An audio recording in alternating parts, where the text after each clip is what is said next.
Gajananam Bhuta Ganati Sevitam Kapitta Jambhupala Sara Bhakshitam Umasutam Shoka Vinasha Karanam Namami Vigneshwara Pada Pankajam. Hari Om, Shri Gurubhyo Namaha. Namaste and a hearty welcome to one and all for today's 35th session of our series aimed to lead us into an inward journey for discovery of inner strength and happiness, in short DISHA, through Bhagavad Gita. Friends, today is a special session. Our revered teacher, Dr. Timmappa Hegde sir, himself will commence our study of chapter 8, Akshara Brahma Yoga, from verses 1 to 4, addressing Arjuna's 7 questions and Lord Kṛṣna's 6 answers. He will also take up the topic on creation as explained in Tattva Bodha, having 3 subtopics, namely Maya and Brahman, 3 stages of creation, and 3, the Sattva, Rajas, and Tamo Guna as generators.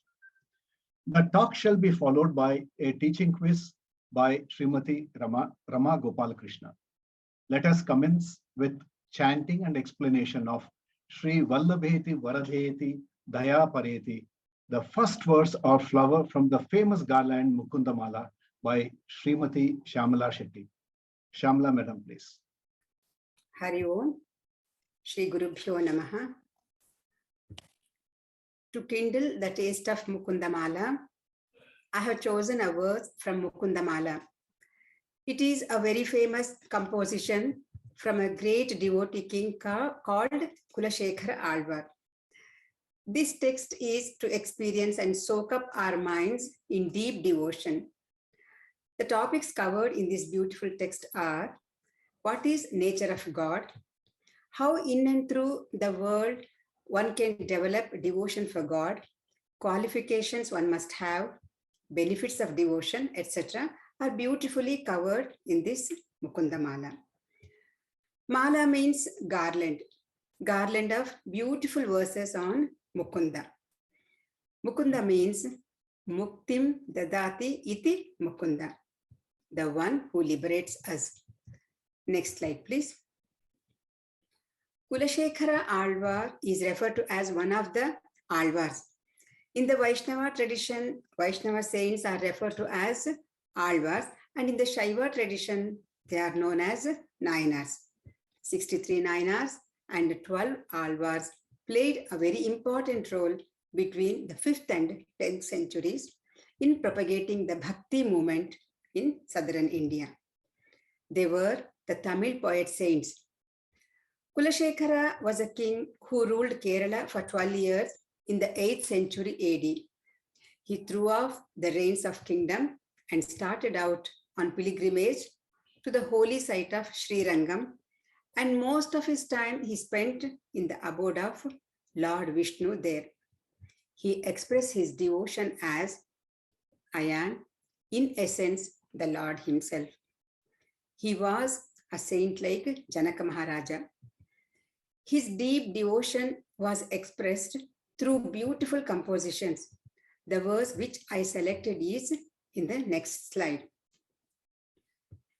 Shri Vallabheti Varadeti Daya Pareti Bhakta Priyeti Bhavalunthana Kovideti Natheti Nagashayaneti Jagannivaseti Alapinam Pratipadam Kurumam Mukunda.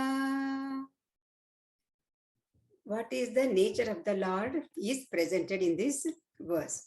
Next slide, please. What does the poet say? Who is this Bhagavan?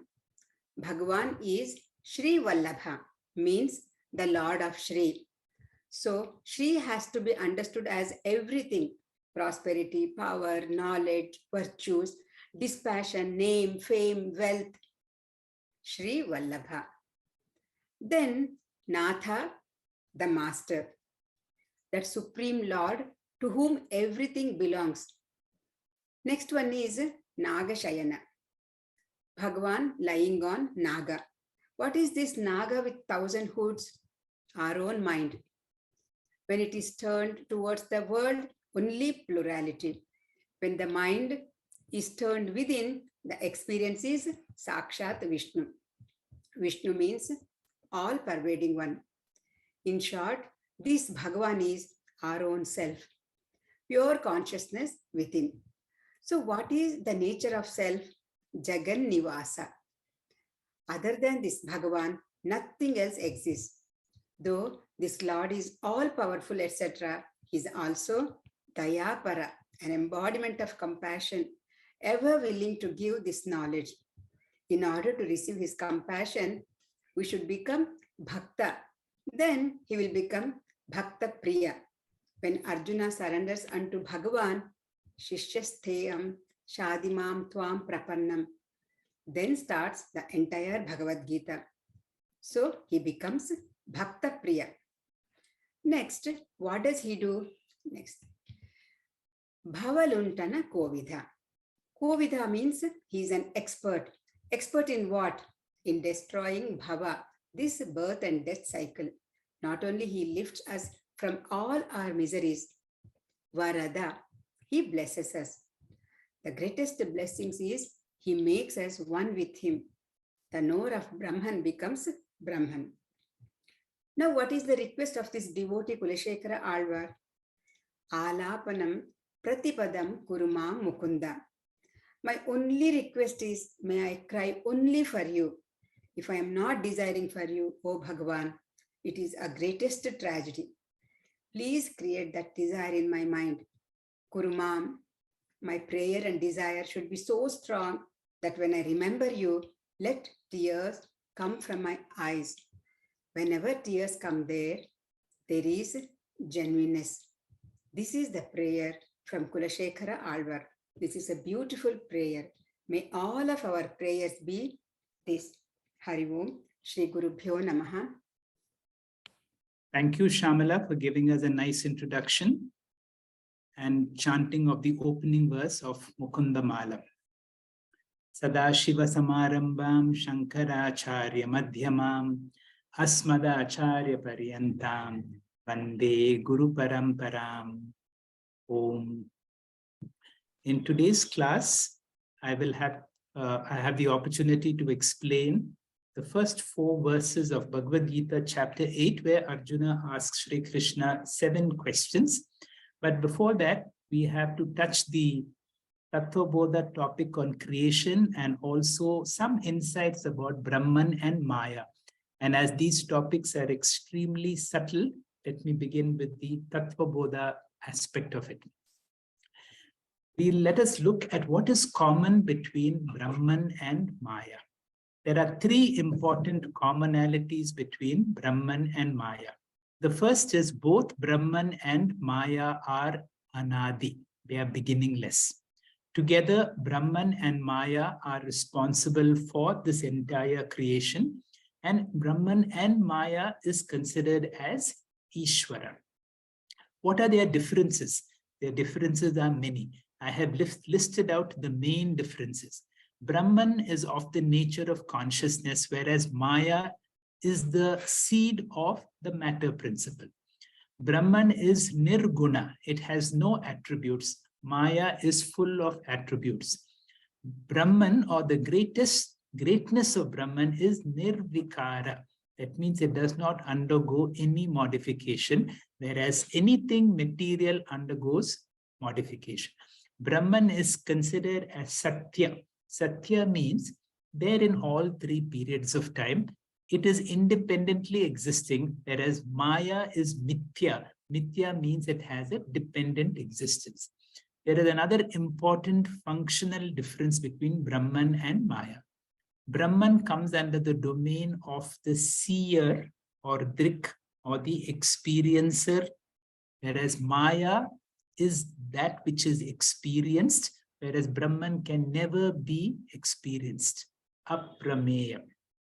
Finally, Maya can be the source, or the products of Maya can be the source of some amount of peace, security, and happiness. But if I want permanent peace, security, and happiness, we have to move from the matter principle to the consciousness principle. This is the main differences between Brahman and Maya, and this can be a very functionally useful slide for our interactions. How does Tattva Bodha define Brahman or Atma? Atma tarhi kaha, Satchit Ananda Swarupa. So Atman is of the nature, Atman or Brahman. Now we must remember, Brahman is considered as samashti, total. The same consciousness principle in relation to the individual is called Atma, and both these are of the nature of Sat, Chit and Ananda.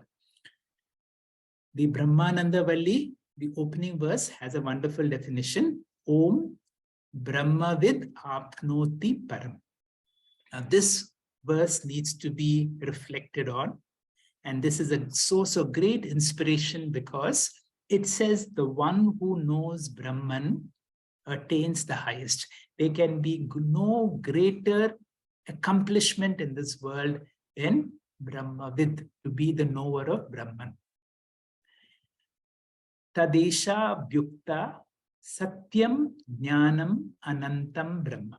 Brahman is also defined of the nature of Sat, that which is existent, Jnanam of the nature of awareness, and both these are Ananta or limitless. And where should I know it? Yo Veda Nihitam Guhaya Parame Yoman. Know this Brahman as the experiencer within all of us. And the Upanishad promises that such a person attains to Soshnute Sarvan Kaman Brahmana Vipaschiteti. Such a person becomes Atman Evatmana Tushtaha. It's a promise for us. Know Brahman and you are Brahman. The Tattva Bodha has a very nice definition. Atma Ka or Brahman Ka. You should remember this. Stula Sukshma Karana Sharira Vyatirekta. That means something other than the three bodies. Pancha Kosha Atita, beyond the five koshas. Avastha Traya Sakshi, that which is the witness of the three states of Jagrat, Swapna, Shushupti. Satchidananda Rupa San Yahatishtati Saha Atma. This is what is called Atma. Now, in this slide, I have shown the same thing from two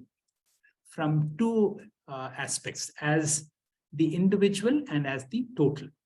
Now, when you see Brahman plus Maya forms the entire universe, whereas from the individual, the same thing can be called as Atma plus Avidya becomes the Jiva, which is bound by samsara. Few terms that we need to remember.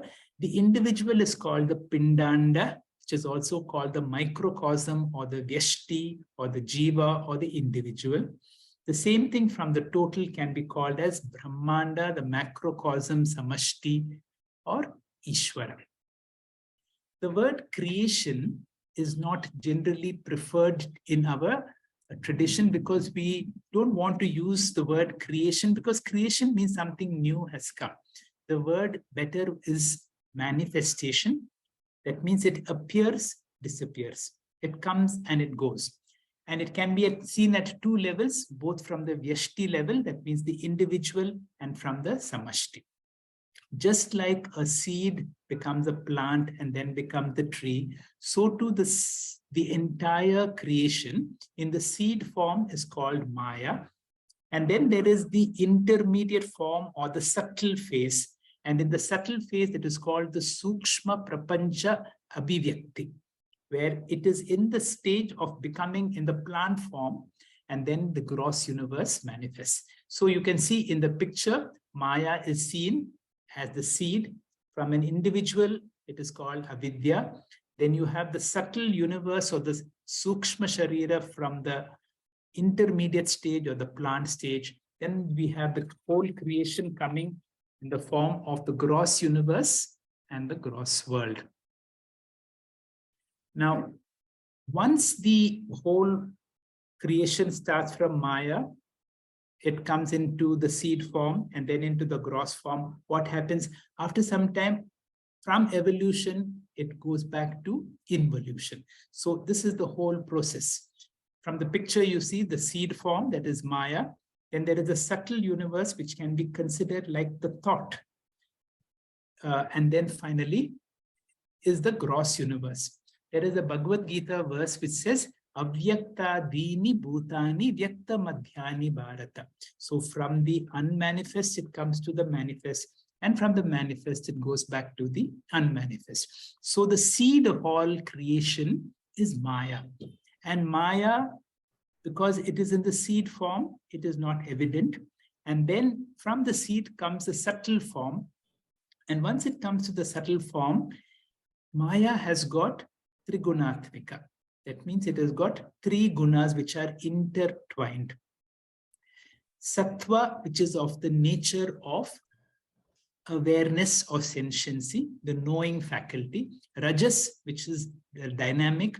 And the Drivya Shakti, or the inert faculty, which has neither the knowing capacity nor the active action capability, and that is called the Tamoguna.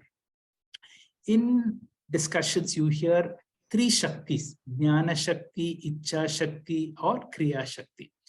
For students of Vedanta, a good example will be a great Vedantin speaker is coming to Bangalore, coming to your town. So I know about it. So there is a Jnana Shakti. An interest comes in me that I need to attend it. I need to take my friends along. That is called the Ichcha Shakti. And what I do about it, and that is what is called the Kriya Shakti. Now, the three Shaktis in illustration form: Jnana Shakti, which is the faculty of knowing, generally pictured as white. The Kriya Shakti, which can be pictured in the form of red, which is full of activity. And the Drivya Shakti, which has neither each of them, which can be pictured in the form of black, and that is the Tamoguna. Now, what happens? Now, from the seed, then you have the subtle component, the subtle total component. From the subtle total component, from the Sattva component comes the mind and all the knowing faculties. What are the knowing faculties? My ears, my skin for sparsha, for my eyes for rupa, for my tongue for taste, and for the nose for smell.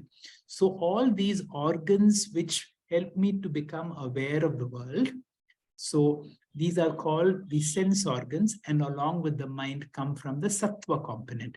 There are 5 organs of action in Sanskrit called Vak, Pani, Pada, Payu, and Upastha. All these organs of action come from the Rajo component of the subtle elements.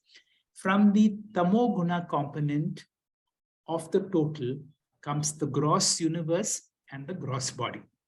Now, this is in the subtle state. In the subtle state, all the elements are pure. Then there is an important stage called Panchikarana, or the purification, or the grossification. The grossification process can be compared to now how the Pandavas were sharing the food when they were in the forest. If food is available, then it is divided 50% to Bhima because his requirement was more. And the rest 50 was shared with the remaining 4 Pandavas. So too, every element, for example, earth. Earth is 50% pure matter.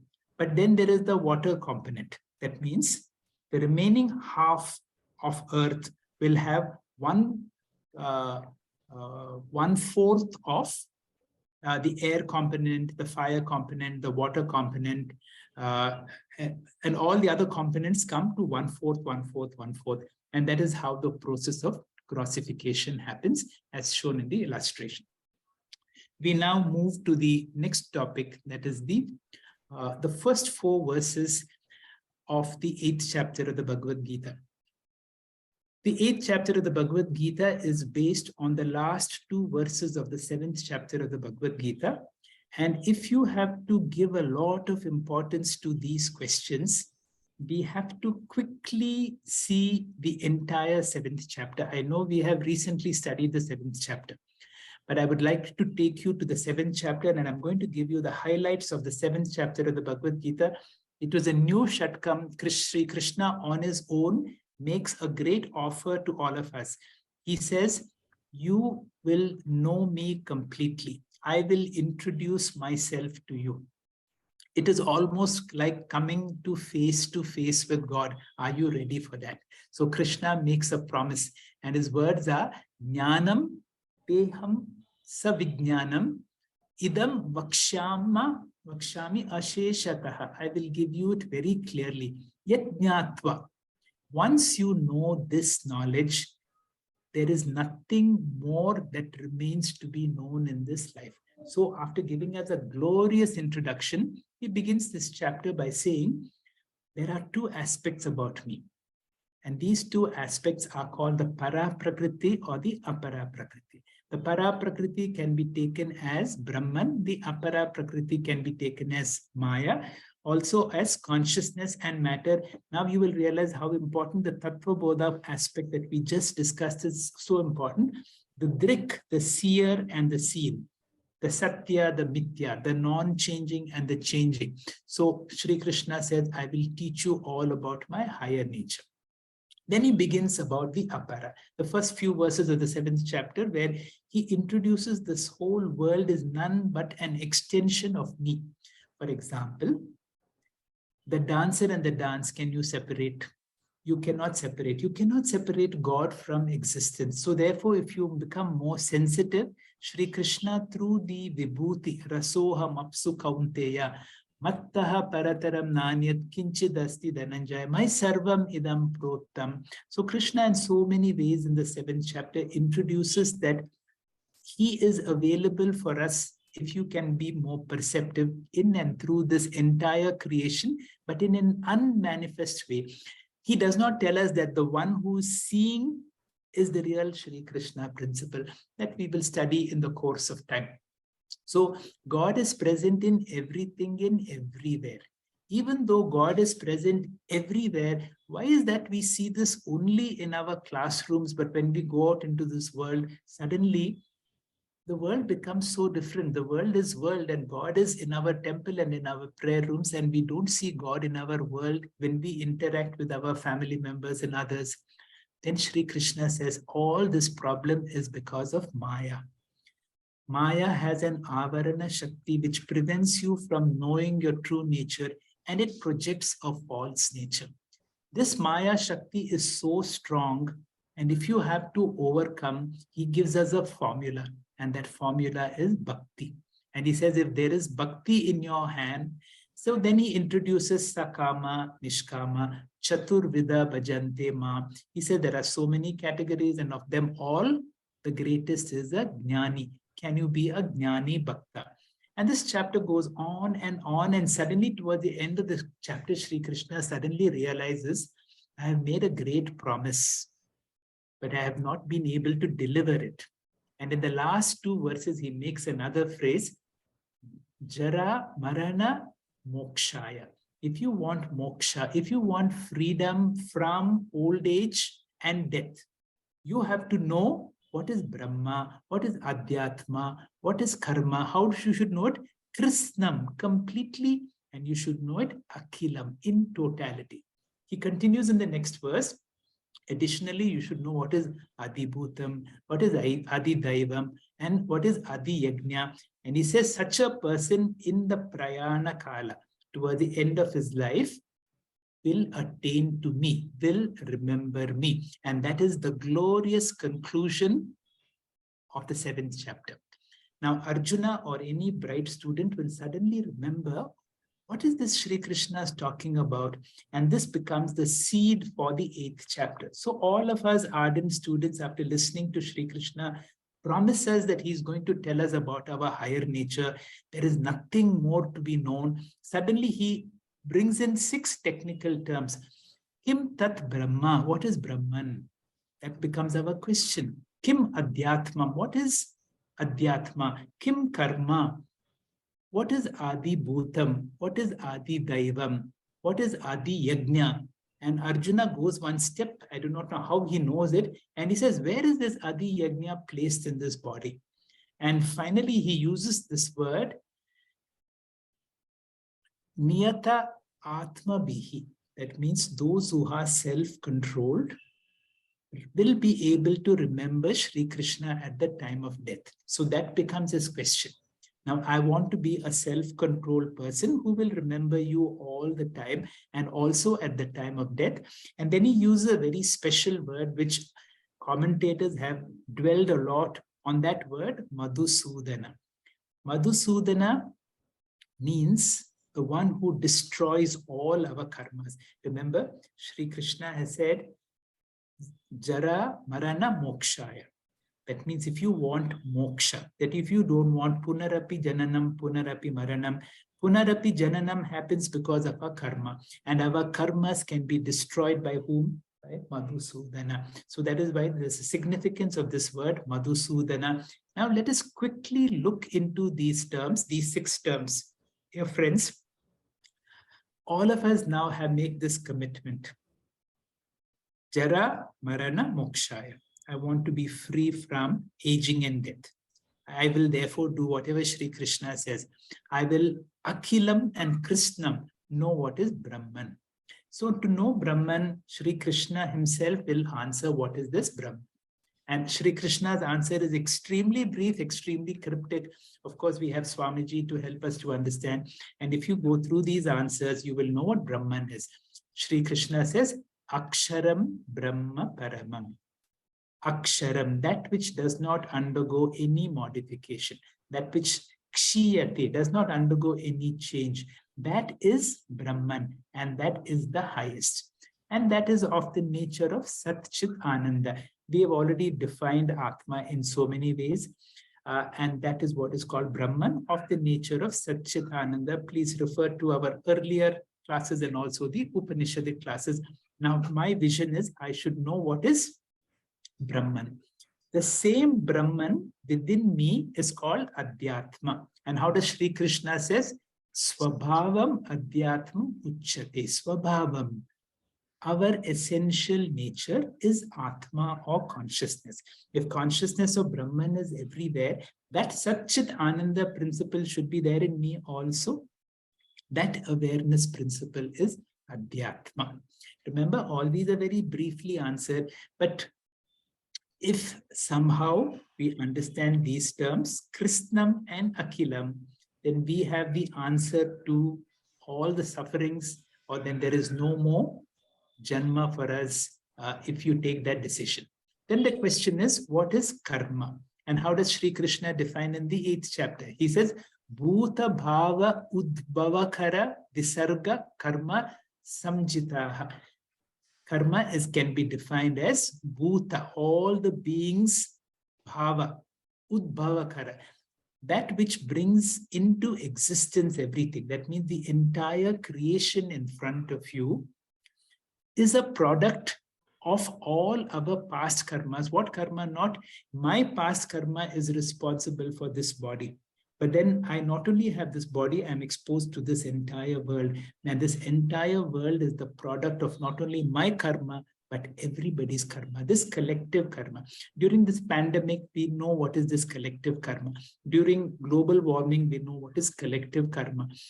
This word karma does not refer to action, but it refers to action in the form of the law of karma. That means this whole world, Bhagwan is not able, although omnipotent, cannot prepare the universe by himself.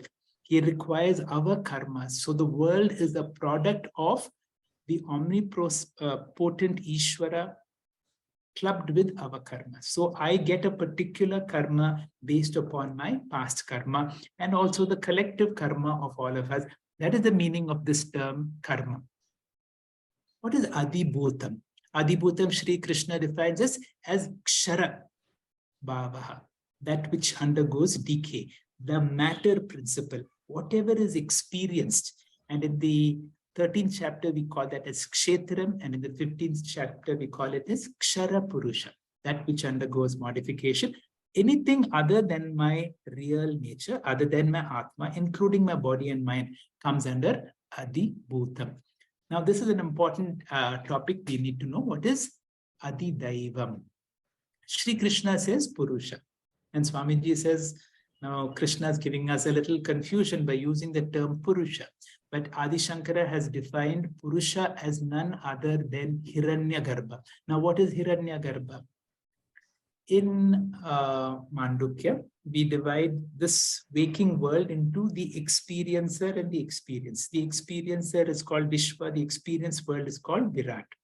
In the dream state, the similar division, the one who is experiencing the dream is called Taijasa, and the entire subtle body is called Hiranyagarbha. So Hiranyagarbha is the total of not only my mind, everybody's mind, the mind of all beings clubbed together is Hiranyagarbha, can be represented in the form of Brahmaji, the firstborn, and that is Hiranyagarbha.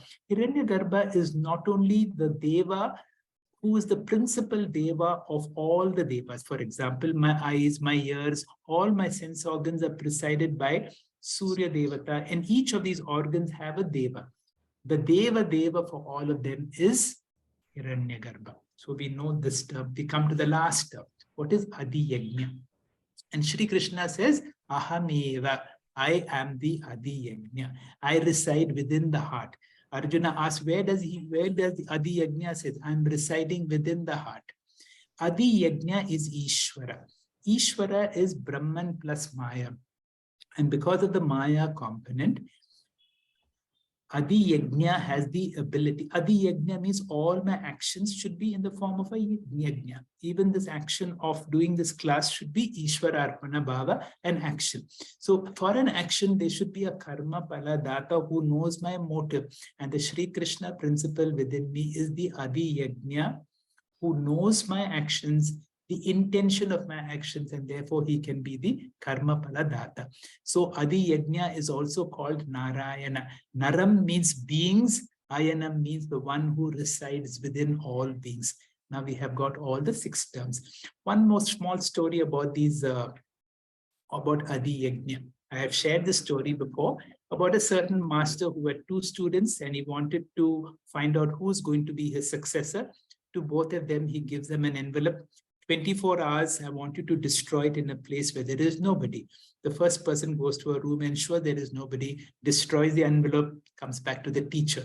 The second person comes after 24 hours and comes and tells the teacher, Bhagwan, you told me to do it in a place where there is nobody. Wherever I went, I was there. Who is this I who goes with you wherever you go? And that is the Adhi Yajna. Symbolically in Mundaka, we have seen the lower bird and the higher bird. The higher bird can be taken as my Atma, the awareness principle, but that awareness principle clubbed with Maya now becomes the Īśvara principle, who becomes the karma phala dhāta. With this, we have got all the 6 terms.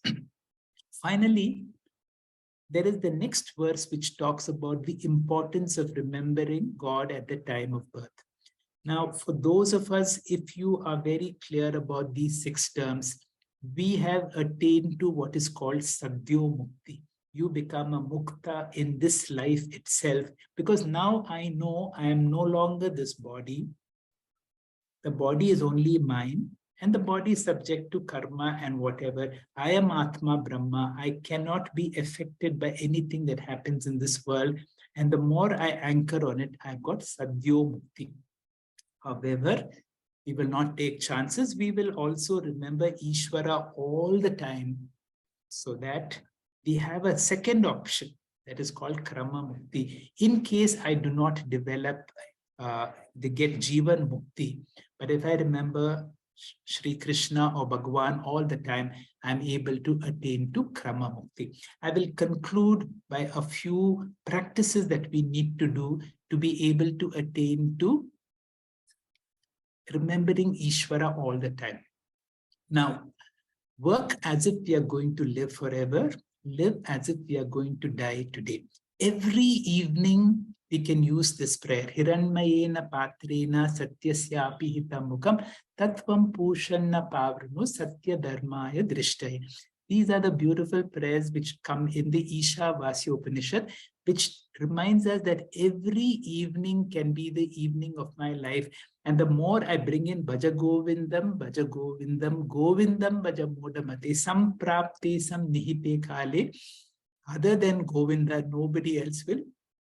The beautiful prayer goes on, Pushan Ekarasi Yamasurya Prajapatya Yorasmin, and Vayur Anilam Amritam Vedam Basmantam Shariram Om Krato Smara Kratagam Smara Krato Smara Kratagam Smara. And finally to Agni. We should begin the day with Agni prayer when we light the lamp, and we conclude our evening prayer with Agnenaya Supataraye Asman. O Agni, show me the Krama Mukti part. Devayana. Vishwani Deva Vayunani Vidvan. I know you know I have a lot of limitations. I have done a lot of mistakes. But in my deathbed, and in the evening of my life, I pray to you again and again, because what else can I do? Again, I can pray. I will use this concluding verse from Tattva Bodha. Tarati Shokam Atma, with all the Shruti says that once a person gets Brahma Vidya, Brahma Vid Apnoti Param, you attain to the highest.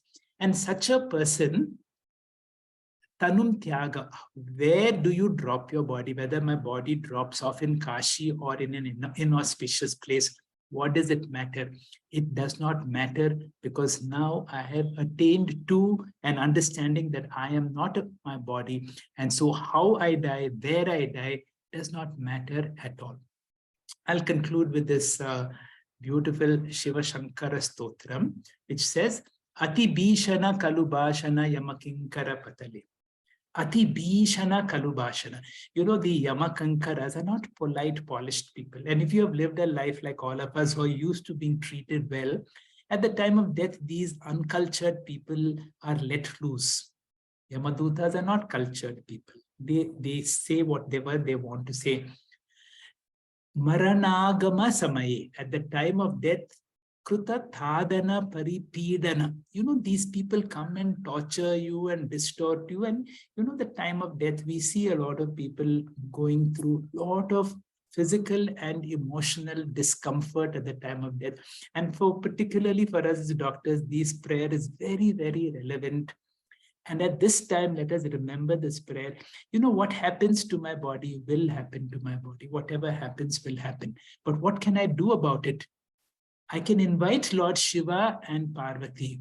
Umaya saha mama chetasi yamashasana nivasan. I will give you a platform, O Lord Shiva, but please come with Uma Devi, and I want you to dance in my heart and dance to this music. Shiva Sankara, Harame Duritam.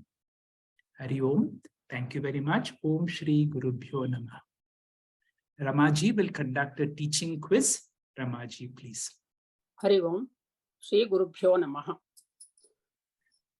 Sri Kṛṣna introduces a few technical words with special meanings in the verses 29 and 30 of chapter 7.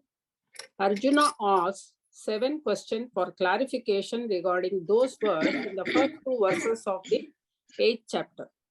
All the 7 questions are anuprashnaha because they are based on the teaching given in the previous chapter. In this chapter, Sri Kṛṣna briefly describes those significant concepts and terms that the Upanishads expounds in detail. In shlokas 3 and 4, Sri Kṛṣna answers 6 questions about those Vedantic terms. The 7th question is about the Prayana Kala Īśvara Smaranam. That is, and he elaborates this in the remaining verses of this chapter. Now let us see the question number 1. That is, some technical terms used by the Lord in the previous chapter prompted Arjuna to ask questions in the beginning of this chapter. What are those technical terms? The technical terms, as we understand, is Brahma, Karma, Adhyātmam, Adhibhūtam, daivam, and Adhiyajñā. Perfect. Now let us briefly explore these terms That is Brahman, the absolute reality, adhyātmam, the individual self, and karma, the actions. Adhibhūtam, the material manifestation, which is continuously changing. Adhi the one which presides over the demigods in this creation, and Adhiyajnam, the one sustaining all sacrifices.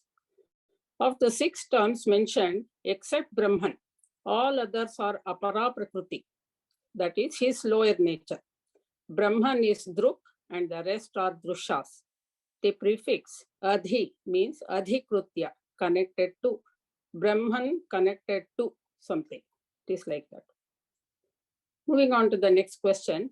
What is the corresponding word used in the verse 8.02 for yukta chetasaha in the verse 7.30?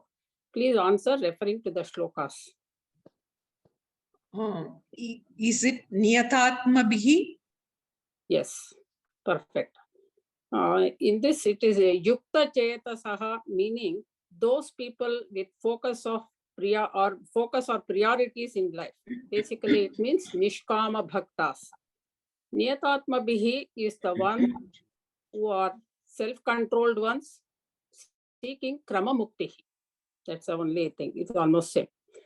Moving, the third question says, Aksharam Brahma paramam svabhavo adhyātmam uchyate bhuta bhavot bhavakaro visargaha karma sangnitaha.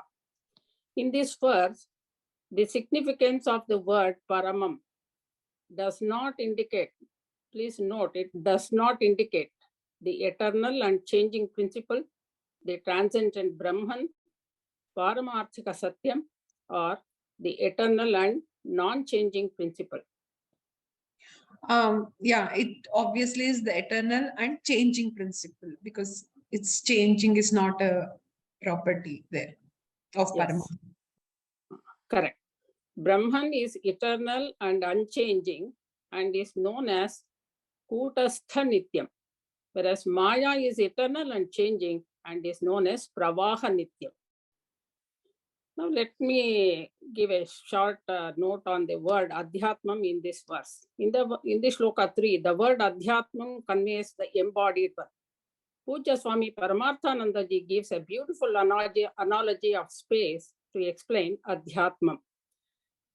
Mahakasha is the infinite space and Ghatakasha is the space contained in a pot. Brahman, available all over like Mahakasha, is called Paramatma. Brahman enclosed in the body like Ghatakasha is called Pratyagatma, Svabhavaha, Sakshi Chaitanyam, etc. A dreamer's mind projects both subject and the objects in the dream. Similarly, Brahman manifests as both subject and objects in this universe. Because of the adjuncts or upadhis, they appear different. Now the fourth question says, what is the true meaning of the word karma in the verse 3? It is the total karma, the cause of this universe, or what do they call as samashti? Correct. That is, in the verse, it is said as bhuta bhava udbhavakaraha visargaha karma sangnitaha. Visarga is the primordial resolve of God, which manifests all beings and activates the inert matter. As a result, there is an endless flow of karmas in the universe until final dissolution. It is this karma which goes by the name it is this visarga, which goes by the name karma. So Īśvaraḥ's grace and our karmas together causes the subtle and gross manifestations. So bhuta bhava udbhava karaha means srushtihi, the cause of manifestations of all beings and the universe in which we live. So basically karma is causality which fuels the creation.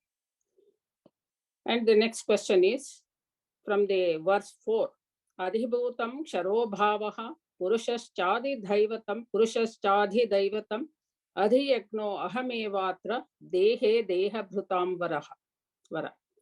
What is the ksharabhava with reference to adhibhūtam? This ksharabhava means perishable creation. Yes. Is that right, Correct. madam? Yes, exactly. And creation that in this perishable creation that includes perishable bodies. Here, bhutam means both the elements and the sentient beings. Adhibhūtam is the creation meant for the living beings. The entire perishable creation, along with body, mind, is called Adhibhūtam. And the purpose of this creation is to liberate the jivas by exhausting their karma or karma phalas. And from the same verse, the next question is Ksharabhava in the verse 4 is also known as dash in chapter 13 and dash in chapter 15. Dr. Hegde already mentioned. Yes, it makes it easier for us to answer. It is Kshetra in chapter 13 and Ksharapurusha in chapter 15. It was very clear from Sir's. Yes, yes. Now, based on Tattva Bodha, let us analyze a few corresponding terms described in the verses 8.01 to 8.04. Just like a person can be a daughter, wife, mother, and grandmother, Brahman manifests as different beings in the universe. Now, this is a rapid fire round question. It has got some 10 questions.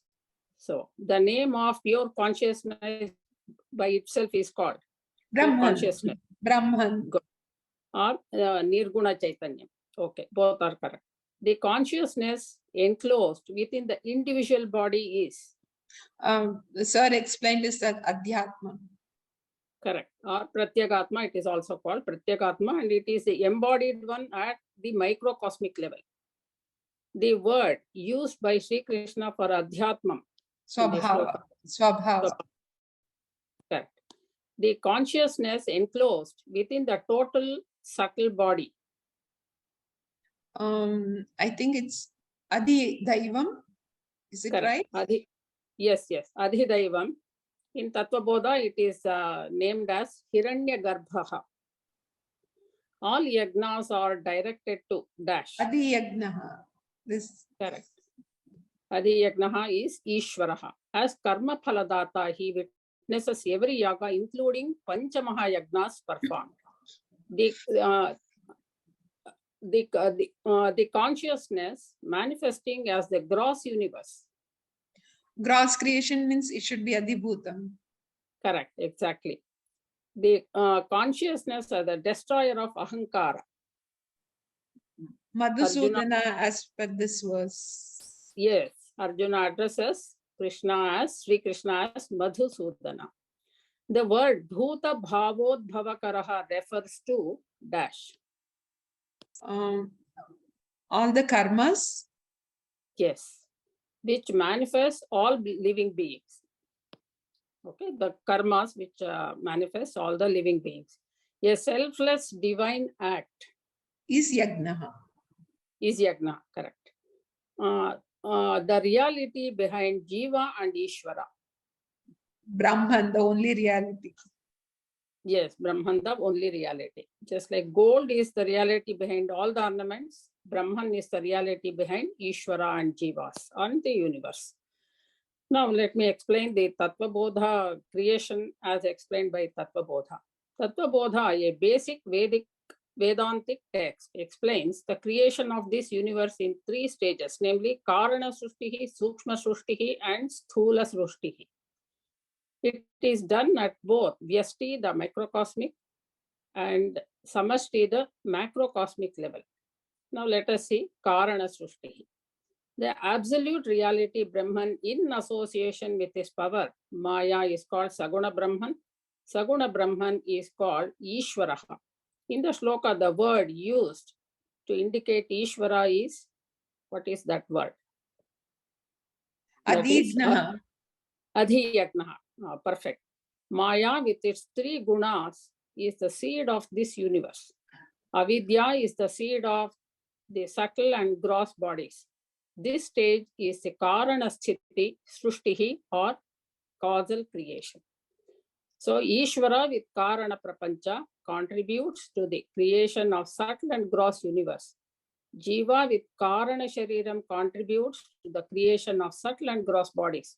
Both of them are Anadi and together are the cause of this manifestation of this universe. Now let us see the subtle body manifestation. The three gunas of Maya are Sattva, Sattva guna, the knowing faculty known as Jnana Shakti, Rajo guna, the dynamism faculty called Kriya Shakti, and Tamo guna, the inertia also known as Dravya Shakti. Different combinations of these gunas results in manifestations of subtle and gross elements and this universe. Total subtle body is called Hiranyagarbha, which Sri Kṛṣna terms as Adhi daivam in the verse 8.4. Now, seeing the image in the slide, let us understand how the Sukshma Sharira manifests. In the image, Vyashti is indicated as individual, that is below and above the blue arrows, and Samashti for total. The individual Gnanendriyas or organs of knowledge are born out of dash guna of individual elements. It is Sattva guna, Gnanendriyas associated with. And also it is the knowing faculty, so Sattva guna should be there. Yes, that is the right answer. The organs of action or karmendriyas are born out of dash guna of individual elements. That Rajoguna. Rajoguna or Rajas guna, both are same. The mind is born out of dash guna of prana, and prana is born out of dash guna of elements. Mind is total Sattva guna and prana is total Rajoguna, madam? Yes, perfect. So we should note that total is very important while manifesting the mind. The total Sattva gunas form the mind, and total is very important. Prana for Rajoguna for prana. Okay. Thus, the entire subtle universe consisting of Sukshma Bhutas and Sukshma Sharirams are generated by the combination of subtle elements. Now let us move to the third stage, that is Sthula Srushtihi. The Tamas guna component of the 5 elements grossifies into 5 gross elements. During grossification, the Tamo guna of these 5 elements gets intermixed. The elements gets a name based on predominance of the elements. Now, total gross manifestation is called Virat and is stated as Adhibhūtam in the Gita verse 8.4.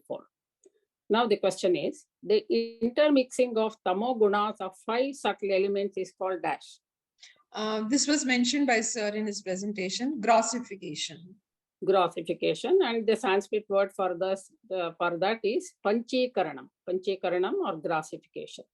Thus, Maya is the causal universe, and out of that manifests subtle universe called Sukshma Abhivyaktihi, and out of which the gross universe emerges, which is called Sthula Abhivyaktihi. Here, Abhivyaktihi means manifestation.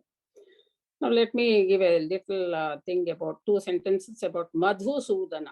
Madhu means honey and is used for someone dearest. The dearest one is one's own ahankara. Madhu philosophically refers to the ahankara, the demon within. Ahankara, the demon within, which traps us in triangle format.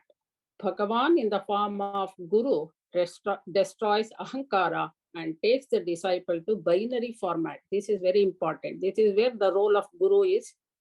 That is why the role of Guru is very important. Hari Om. Thank you. Namaste.